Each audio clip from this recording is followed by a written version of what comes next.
สบายดีสำหรับคลิปนี้คลิปเดียวคลิปนะคะจะมาจากโปรโมชั่นเนาะ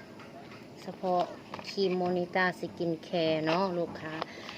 สังเกตได้ว่าน้ำแม่ค้าจะดีขึ้นอันนี้น้ำแม่ค้าจะบดได้ใส่แป้งเด้อบดได้ใส่ห้องพื้นแล้วเนาะเพราะเป็นกลางคืนแม่ค้าใส่แต่สองตัวนี้เลยกระจบแล้วก็เต็มคิ้วแต่ว่าเขามีความมั่นใจ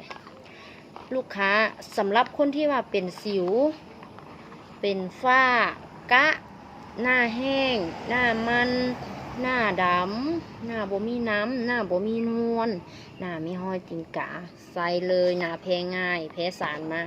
ลองเปิดใจให้ครีมโมนิต้าสกินแคร์ตัวนี้ไปใส่ไปรักษาไปบำรุงได้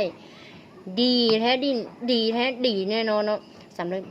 หรับแม่ค้าตะกี้เนาะน่าจะเป็นสิวเนาะสิวจะตุ่มใหญ่แล้วก็เป็นห้อยแป้วคือแบบกลุ้มใจมาก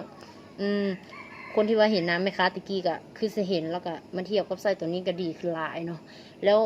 ยาฮูบอแม่ค้าไซส์อย่างแม่ค้าไซส์ตัวนี้บ่เคยเปลี่ยนเลยลูกค้าอันนี้แม่ค้าบ่เคยเปลี่ยนเลยเนาะอันนี้ว่าความจริงว่าจะใส่แม่ค้าไซส์ทุกมื้อไซส์ตัวใดก็บ่ดีไซส์ตัวใดก็บ่ได้เพราะว่าแม่ค้าเป็นคนที่ว่าหน้าแห้งเนื้อแห้ง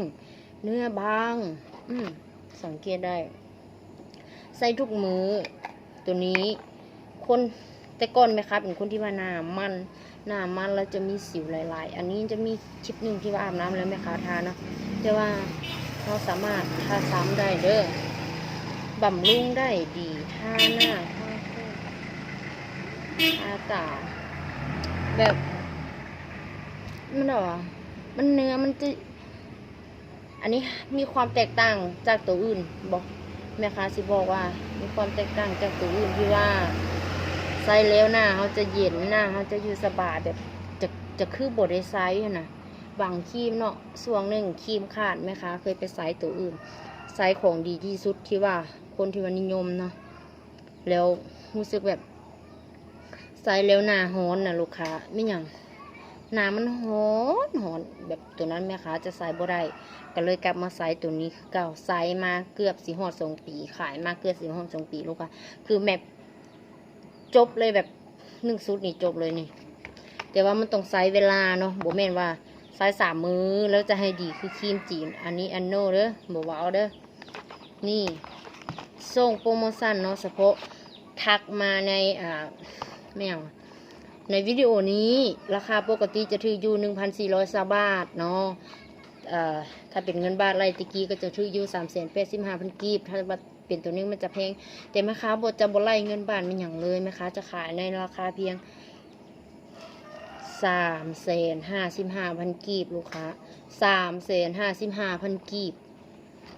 355,000 กีบใครสิเอาทักหาแม่ค้าเลยคุ้มสุดคุ้ม1 ชุดนี้ใช้ได้ถึง2 ถึง 3 เดือนลูกค้าเฉพาะกันแดดเป็นกันแดดตัวนี้ที่ว่าดีที่สุดบ่เคยโฆษณาเกินสินค้าถ้าบ่ดีแท้จะบ่รับประกันถ้าบ่ดีแท้จะบ่รับประกันเลยเนาะ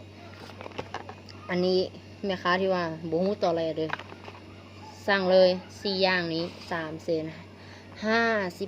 355,000 กีบลูกค้าทักมา